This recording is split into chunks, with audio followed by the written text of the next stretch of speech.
iar disperarea mă ținea de mâini, în timp ce vijelia mă izbea de garduri. Aveam nisip de ură înfipt în ochi, stimul de smoală clocotea pe mine. Vârtejul și apocalipsă la un loc la margine de lume și de tine.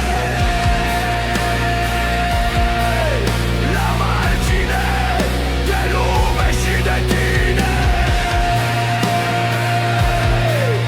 La margine de lume și de tine.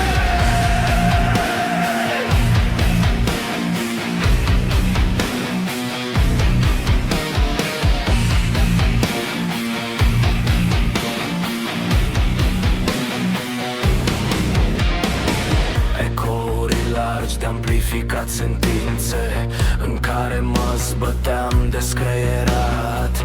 Zburau prin lași neputințe către un ictus dezrădăcinat. Un ictus dezrădăcinat.